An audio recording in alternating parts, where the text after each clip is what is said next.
Section 200.60 of the National Electrical Code addresses the identification of grounded conductors from different systems.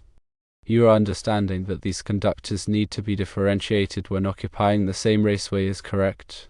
The primary goal is to prevent accidental contact between grounded conductors of dissimilar systems, which could lead to unsafe conditions. Let's delve deeper into the specifics.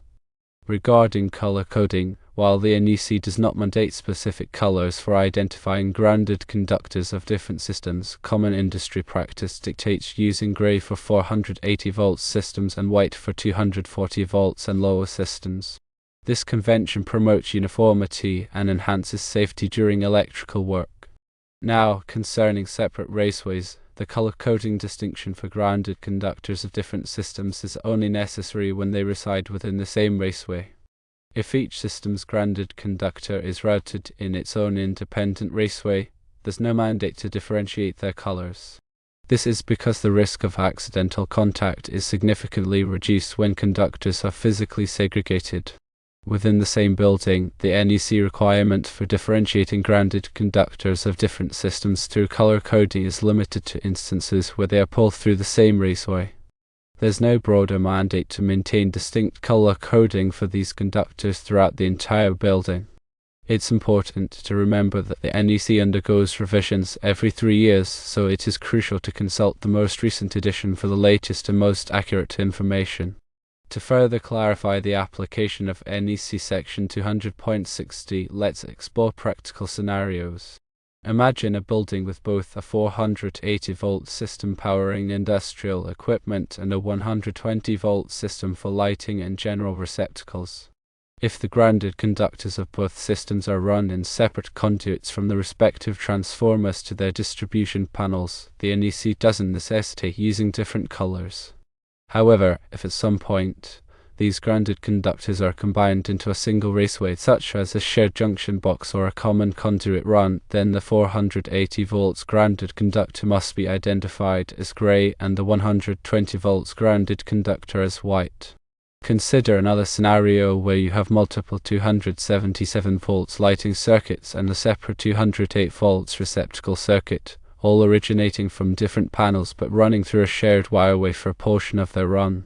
In this case, because the systems have different voltages, even though both are under 240 volts, if both systems were to share the same raceway, each system's grounded conductor has to be able to be identified, since this is common practice. Although the NEC does not mandate it, it is the safest practice to do. It is also crucial to understand what constitutes a system in this context. A system refers to an electrical source with a specific voltage and grounding configuration derived from a transformer, generator, or other power source. For instance, a 480 volts to 208 volts / 120 volts step-down transformer creates a new system with its own grounded conductor, separate from the 480 volt system feeding the transformer. Therefore, the grounded conductor and the primary and secondary sides of the transformer would need to be differentiated if they were run in the same raceway. It is also important to understand the definition of a grounded conductor. The grounded conductor is a conductor of a circuit which is intentionally grounded, usually the neutral conductor. In the United States, the grounded conductor is identified by the color white or gray. The grounded conductor is connected to the ground, or earth, at the service entrance. The grounding electrode conductor connects the grounded conductor to the grounding electrode. The grounding electrode is the metal underground water pipe, the metal frame of the building, or a ground rod. The purpose of grounding is to protect people from electrical shock and to protect equipment from damage. The grounding system provides a low impedance path for fault current to flow back to the source. This causes the circuit breaker or fuse to trip, which energizes the circuit. The grounded conductor carries the return current from the load back to the source. The grounding conductor does not carry current under normal conditions. If there is a fault, the grounding conductor will carry current back to the source, which will cause the circuit breaker or fuse to trip. The grounded conductor is typically smaller than the ungrounded conductors. The size of the grounded conductor is determined by the size of the ungrounded conductors. Now, let's get into grounded conductor identification. According to the NEC section 200.6, an insulated grounded conductor of 6 AWG or smaller shall be identified by a continuous white or grey outer finish, or by 3 continuous white stripes along its entire length on other colours than green. An insulated grounded conductor larger than 6 AWG shall be identified by one of the following means: firstly, by a continuous white or grey outer finish, or secondly, by 3 continuous white stripes along its entire length on other colours than green, or thirdly, at the time of installation, by a distinctive white or grey marking at its terminations. This marking shall encircle the conductor or insulation. Now, we will talk about ungrounded conductors. An ungrounded conductor is a conductor that is not intentionally grounded. Ungrounded conductors are typically black, red, or blue.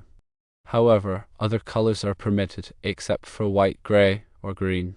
It is important to note that the NEC does not require that ungrounded conductors be color-coded. However, color-coding ungrounded conductors can make it easier to identify the different circuits in an electrical system. This can be helpful when troubleshooting electrical problems or making repairs. Let's discuss the size and ampacity of conductors. The size of a conductor is determined by the amount of current that it is expected to carry. The ampacity of a conductor is the maximum amount of current that it can carry safely. The NEC provides tables that list the ampacity of different sizes of conductors. The ampacity of a conductor is affected by the type of insulation, the ambient temperature, and the number of conductors in a raceway or a cable. Conductors must be protected from overcurrent. Overcurrent is any current that exceeds the ampacity of the conductor. Overcurrent can be caused by a short circuit, an overload, or a ground fault. Overcurrent protection devices, such as circuit breakers and fuses, are used to protect conductors from overcurrent. Circuit breakers are reusable overcurrent protection devices. Fuses are one-time overcurrent protection devices. Circuit breakers and fuses are rated in amps. The rating of the circuit breaker or fuse must be less than or equal to the ampacity of the conductor that it is protecting. Now let's discuss some common misconceptions about grounded conductors. One common misconception is that the grounded conductor is not a current-carrying conductor. However, the grounded conductor does carry current under normal conditions. The grounded conductor carries the return current from the load back to the source. Another common misconception is that the grounded conductor is the same as the grounding conductor. However, the grounded conductor and the grounding conductor are two different conductors. The grounded conductor is intentionally grounded, while the grounding conductor is not. The grounding conductor is used to protect people from electrical shock and to protect equipment from damage.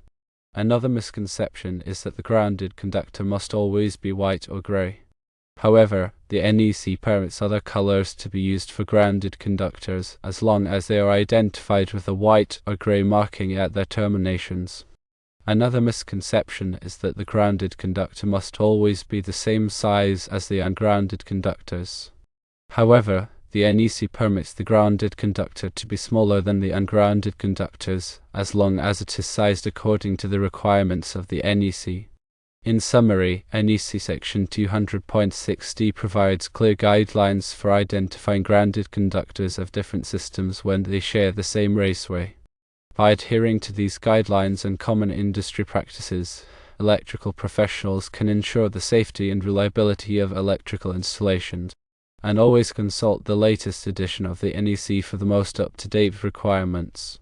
Firstly, understand the rule in NEC section 200.6d requiring color differentiation when multiple grounded conductors of different systems are in the same raceway. Secondly, recognize that while the NEC doesn't mandate specific colors, common practice uses gray for 480 volt systems and white for 240 volts and lower systems. Thirdly, remember this color coding is only needed when grounded conductors from different systems share a raceway.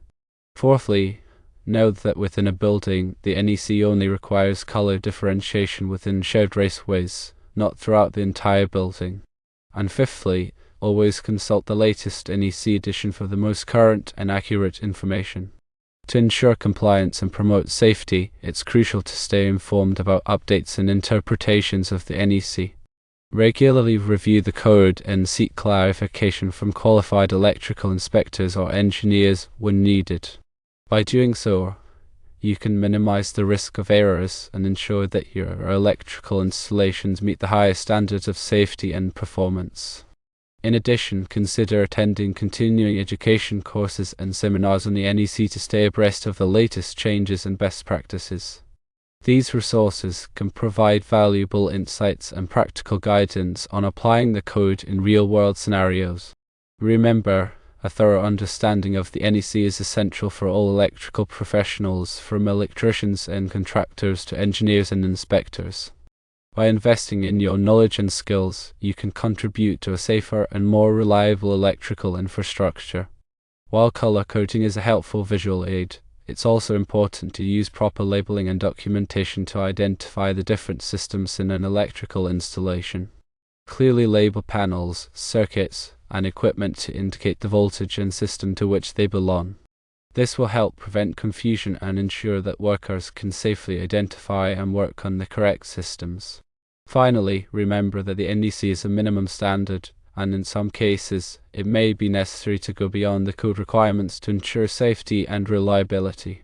For example, you may choose to use more robust wiring methods or to install additional overcurrent protection devices. Always use your professional judgment and consider the specific needs of the installation when making decisions about electrical design and construction. For even more information and clarity, be sure to check with your authority having jurisdiction HA to get any specific guidelines for compliance with the NEC or local or state codes.